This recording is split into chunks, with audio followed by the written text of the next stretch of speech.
नमस्कार विद्यार्थी मित्रांनो, मी प्राध्यापक पी.व्ही. गोळे, मराठा विद्याप्रसारक समाजाचे गुरुवर्य मामासाहेब दांडेकर कला, भगवंतराव वाजे वाणिज्य आणि विज्ञान महाविद्यालय सिन्नर, FY BCom, ग्राहक संरक्षण व व्यावसायिक नीतिमूल्य, सेमिस्टर फर्स्ट, प्रकरण 4, ई कॉमर्स व ग्राहक संरक्षण याला आपण सुरुवात केलेली आहे.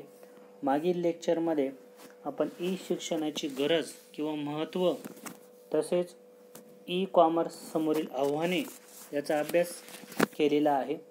यानंतर ई कॉमर्सचे उपयोग आपल्याला या लेक्चरमध्ये बघायचे आहे. पहिला उपयोग आहे इंटरनेट पुस्तक केंद्र. इंटरनेटद्वारे विविध पुस्तकांची त्यातील उतार्यांची माहिती मिळू शकते. आज संशोधनासाठी प्रत्यक्ष कुठेही जावे लागत नाही, तर आवश्यक ती माहिती आपणास इंटरनेटद्वारे मिळू शकते. यामध्ये पुस्तकांची यादी, त्यांच्या किमती, प्रकाशन इत्यादी माहिती आपण इंटरनेटवर पाहू शकतो. प्रमुख ऑनलाईन बुकशॉप जे आहेत याच्या काही वेबसाईट देखील आपल्याला उपलब्ध आहेत. यामध्ये www.pragationline.com, www.amazon.com, www.barnesandnoble.com, www.bowl.com, www.bookshop, blackwell.com, UK etc. ज्या काही प्रसिद्ध ज्या बुक उपलब्ध करून देणाऱ्या इंटरनेटमधील ज्या वेबसाईट आहे यांची थोडक्यात माहिती मी सांगितली की इंटरनेट हे एक पुस्तक केंद्र बनलेलं आहे. म्हणजे एखाद्या व्यक्तीला किंवा संस्थेला एखादं संशोधन जर करायचं असेल तर ज्यावेळेस ई कॉमर्समध्ये पुस्तकांचा वापर हा केला जात नव्हता, तेव्हा त्या संशोधकाला एखाद्या वाचनालयामध्ये किंवा लायब्ररीमध्ये जाऊन त्या पुस्तकांचं सर्चिंग करावं लागायचं. यामध्ये त्याचा खूप वेळ जायचा आणि पुस्तक खरेदीसाठी सुद्धा त्याला अत्यंत खर्च त्या ठिकाणी करावा लागायचा. आता इंटरनेटच्या माध्यमातून जे विभिन्न प्रकारचे पुस्तके आहेत या पुस्तकांची यादी इंटरनेटवर उपलब्ध आहे. त्यांच्या किमती, प्रकाशन देखील उपलब्ध आहे. किंवा काही वेबसाईटवरती काही पुस्तके देखील आपल्याला एकदम मोफतपणे बघायला मिळतात. म्हणजे इंटरनेट किंवा ई कॉमर्स जे आहे या ई कॉमर्समध्ये संशोधक जे आहे या संशोधकांना अतिशय कमी किमतीमध्ये पुस्तक उपलब्ध करून देण्याची सेवा ई कॉमर्सच्या माध्यमातून केली गेल्याचं दिसून येते. त्याचबरोबर इतर जी पुस्तके आहेत ती शोधण्यासाठी संशोधकांना जो वेळ द्यावा लागायचा तो वेळ देखील वाचलेला आहे. आणि ई कॉमर्सच्या माध्यमातून उपलब्ध असलेली पुस्तके, त्यांची नावे, त्यांच्या किमती, त्यांचं प्रकाशन हे त्या संशोधकाला सविस्तरपणे समजल्यामुळे तो सहजपणे किंवा अतिशय सुलभपणे त्याला आवश्यक असलेलं पुस्तक त्या ठिकाणी तो खरेदी करू शकतो. किंवा ई बुकच्या माध्यमातून बऱ्याचशा लायब्ररीज जे जुने बुक्स आहेत हे देखील या ठिकाणी उपलब्ध करून देण्याच्या प्रयत्नात आहेत. बरीच विद्यापीठं आपल्याकडे असलेले अनेक संशोधन ग्रंथ शोधगंगेच्या माध्यमातून उपलब्ध करून देत आहेत. म्हणजे या माध्यमातून ई कॉमर्स जे आहे किंवा ई व्यापार आहे किंवा ई पुस्तक आहे या माध्यमातून संशोधकांना व ज्या ग्राहकांना पुस्तकांची आवश्यकता आहे अशा पुस्तकांची यादी ई कॉमर्सच्या माध्यमातून सहज उपलब्ध होत आहे. ही एक फार मोठी संधी ई कॉमर्सच्या माध्यमातून निर्माण झालेली दिसून येते. त्यानंतर दुसरा उपयोग आहे किराणा वस्तू. आजकाल किंवा यापूर्वी देखील किराणा वस्तू जर ग्राहकांना खरेदी करायच्या असतील तर घरातील गृहिणी त्याची यादी करून द्यायच्या किंवा गृहिणींबरोबर चर्चा करून घरातील कर्ता जो पुरुष जो आहे हा वस्तूंची यादी त्या ठिकाणी करायचा आणि मग एखाद्या दुकानामध्ये जाऊन त्याला अशा वस्तूंची खरेदी करावी लागायची. त्यामध्ये एखादी वस्तू चुकून लिहिताना राहिली असेल किंवा घरातील कर्त्या पुरुषाकडून वस्तू खरेदी करायची राहिली असेल तर पुन्हा त्या दुकानापर्यंत ग्राहकाला जावं लागत होतं. परंतु ऑनलाईन सुपर मार्केटच्या उपलब्धतेमुळे ग्राहकांना प्रत्यक्ष दुकानात जाण्याची गरज नाही. इंटरनेटचा वापर करून ऑनलाईन शॉपिंग तो करू शकतो. ग्राहकाला संबंधित साईट ओपन करून वस्तूंची निवड करता येते. संबंधित कर्मचारी त्या वस्तू काढून पॅक करून ग्राहकांना घरपोच पाठवल्या जातात. काही महत्त्वाच्या ऑनलाईन सुपर मार्केटिंगच्या साईट देखील आहे.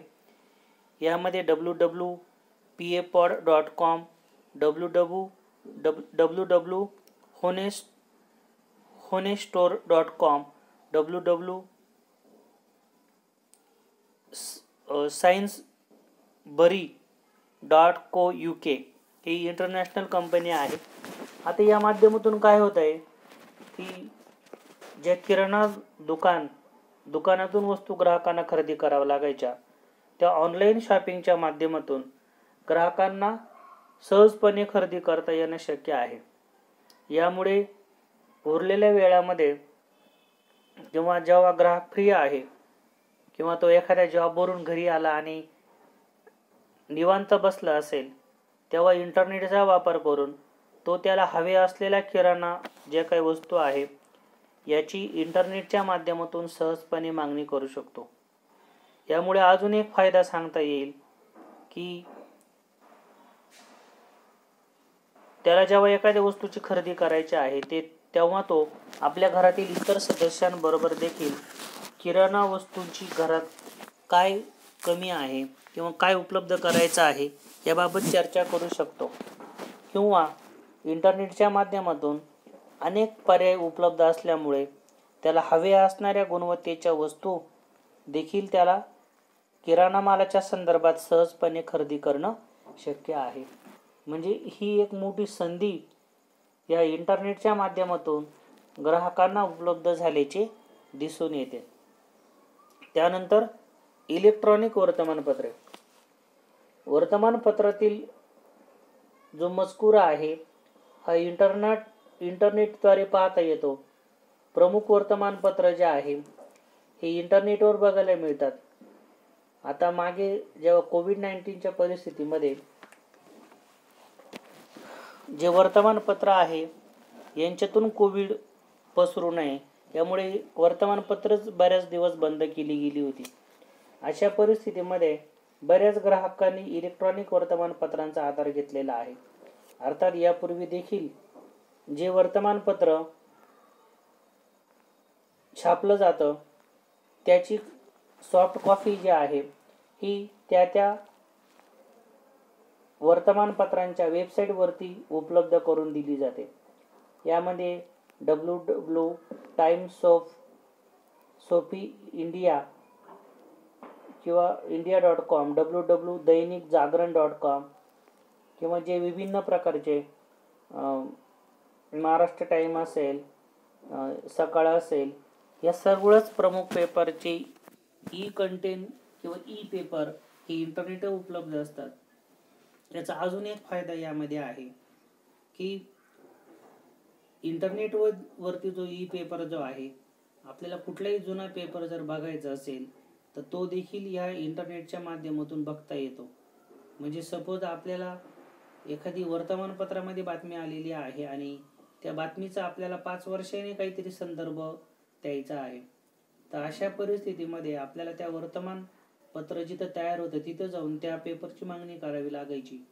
परंतु इलेक्ट्रॉनिक वर्तमानपत्रांमध्ये असे पेपर यापुढे किंवा याच्या मागील काही अंक हे इंटरनेटवर उपलब्ध असल्यामुळे सहजपणे ग्राहकांना आवश्यक ती जी माहिती जी आहे ती या ठिकाणी प्राप्त होते. तसेच वर्तमानपत्रामध्ये विविध कंपन्यांच्या जाहिराती देखील ग्राहकांना बघता येतात, किंवा आपले काही बिझनेस संदर्भातील माहिती द्यायची आहे ती देखील या वर्तमानपत्रांमुळे संपूर्ण ठिकाणी पोहोचवण्यासाठी ग्राहकांना मदत होताना दिसून येते. त्यानंतर पुढील भाग आहे, पुढील चौथा उपयोग आहे इंटरनेट बँकिंग. इंटरनेट बँकिंग हा ई कॉमर्सचा अतिशय महत्त्वाचा भाग आहे. इंटरनेट बँकिंगद्वारा आपल्या बँकेचे सर्व व्यवहार ग्राहक घरी बसून करू शकतो. शिवाय आपणास हव्या असलेल्या खात्याची अद्ययावत माहिती, विवरणपत्रक, नावे, जमा याची माहिती, नंतर ECS जी इलेक्ट्रॉनिक क्लिअरिंग जी सिस्टम आहे इत्यादींची माहिती कळू शकते. या संदर्भात मी मागील लेक्चरला देखील जिकर केला होता की इंटरनेट बँकिंग ही ई बँकिंग व्यवहारासंदर्भातील किंवा ई कॉमर्समधील सगळ्यात मोठी उत्क्रांती यामध्ये म्हणता येईल. आता इतर वस्तू व सेवा यापैकी किती वस्तू व सेवा ऑनलाईन खरेदी केली जातील हा पुढील कालावधीमध्ये बघण्यासारखा भाग आहे. परंतु कम्प्युटरच्या माध्यमातून, इंटरनेटच्या माध्यमातून बँकिंग व्यवहार जे आहे हे ई व्यवहार मोठ्या प्रमाणावर झाल्याचे दिसून येते. अगदी मोठ्या प्रमाणामध्ये. यामध्ये एक बँक दुसऱ्या बँकेकडे मनी ट्रान्सफर करत असताना, कर्ज देत असताना, ग्राहकांच्या ठेवी स्वीकारत असताना, ग्राहकांना पैसे देत असताना, ग्राहकांची मनी एका ठिकाणी दुसऱ्या ठिकाणी ट्रान्सफर करत असताना, ग्राहकांची विमा बिलं, त्याच्यानंतर वीज बिलं, मोबाईल बिल भरण्यासाठी घर बसल्या मोबाईलचा वापर करून, कम्प्युटरचा वापर करून ग्राहक बँकांबरोबर व्यवहार करू शकतो. ही ई कॉमर्समध्ये झालेली सगळ्यात मोठी प्रगती बँकांच्या दृष्टीने तरी म्हणता येईल. कारण की एरवी जर आपल्याला कोणाला अर्जंट पैसे जर द्यायचे असेल आणि ज्या वेळेस ATM कार्ड किंवा डेबिट कार्ड, क्रेडिट कार्ड यांचा वापर केला जात नव्हता, किंवा बँकांकडे देखील ई क्लिअरिंगच्या सुविधा नव्हत्या, तेव्हा किती अर्जंट पैशाची गरज असली, आपले स्वतःचे जरी पैसे असले तरी दुसऱ्या दिवशी 10-11 वाजेपर्यंत जेव्हा बँक उघडेल व जेव्हा त्या ग्राहकाचा नंबर लागेल तेव्हाच त्याला पैसे काढणं शक्य होत होतं. परंतु आज ATM सारख्या सुविधांमुळे किंवा फोनपे, मोबाईल पे, पेटम यासारख्या ॲपमुळे एक चांगली सोय इंटरनेट बँकिंगच्या माध्यमातून ग्राहकांना उपलब्ध झालेली आहे. किंवा चेकचे भुगतान देखील काही विशिष्ट तासांमध्ये किंवा एक 5-10 मिनिटांमध्ये सुद्धा चेकचा वापर करून एका खात्यावरून दुसऱ्या खात्यावर जी रक्कम जी आहे ही देखील हस्तांतरित करण्याची सुविधा ग्राहकांना प्राप्त झालेली दिसून येते. पुढे ई बँकिंगमध्ये त्याचा आपण सविस्तर अभ्यास करणार आहोतच. यानंतर आपला पुढचा मुद्दा हा ई बँकिंगच आहे. ई बँकिंगमुळे बँक व्यवसायात आमूलाग्र बदल घडून आले. काय बदल घडून आले? मी योगायोगाने इंटरनेट बँकिंगमध्ये याची चर्चा केलेलीच आहे. ई बँकिंगमध्ये बँकांच्या कार्यपद्धतीवर अनेक सकारात्मक परिणाम घडून आले आहे. इंटरनेट संशोधक मॉर्गन स्टॅनलेच्या मते इतर कोणत्याही व्यवसायापेक्षा वित्तीय सेवा पुरवणाऱ्या संस्थांच्या दृष्टीनं इंटरनेट सुविधा अत्यंत महत्त्वाच्या आहे. संगणकीकृत असणाऱ्या बँक इंटरनेटद्वारा जगभरातील अन्य संगणकांद्वारे जोडले गेलेले आहेत. बँक ग्राहक प्रत्यक्ष बँकेत न जाता त्यांच्या संगणकावर आपल्या बँक खात्यावर आल्यावर जे काही व्यवहार आहे ते ई बँकिंगच्या माध्यमातून किंवा इंटरनेट बँकिंगच्या माध्यमातून करताना दिसून येतात. ई बँकिंग अथवा नेट बँकिंग या बाबतीमध्ये काही घटना देखील घडलेल्या आहेत की यामध्ये सायबर क्राईम सारख्या गुन्ह्यांची संख्या वाढताना दिसून येते. अशा घटनांमुळे ग्राहकांचं नुकसान या ठिकाणी झालेलं आहे. यासाठी रिझर्व्ह बँक ऑफ इंडिया यांनी काही तत्त्वे व नियम निर्धारित केलेले आहेत. त्याचं काटेकोरपणे पालन जर ग्राहकांनी केलं तर बँकिंग क्षेत्रातील सायबर क्राईम सारख्या गुन्ह्यांची संख्या नियंत्रित करण्यास मदत होईल व ग्राहकाचं हिताचं रक्षण देखील करणं शक्य होईल. काही इंटरनेटच्या माध्यमातून जे ई बँकिंग व्यवहार केले जातात यामागे अनेक सायबर क्राईम यामध्ये झाले.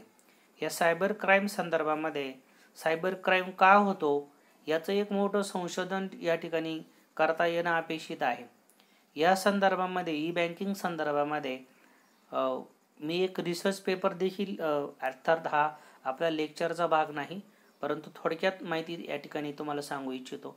रिसर्च पेपरमध्ये सायबर क्राईम संदर्भात मी यामध्ये लिखाण केलं होतं की सायबर क्राईम होण्याचं मूळ जे कारण आहे बँकांच्या माध्यमातून आतापर्यंत जे सायबर क्राईम घडले ते सायबर क्राईम घडल्यामागे तुम्ही जे काही ATM debit card credit card ज्याला आपण प्लास्टिक मनी जो म्हणतो हा बँकेतून घेतल्यामुळेच असे सायबर क्राईम घडले.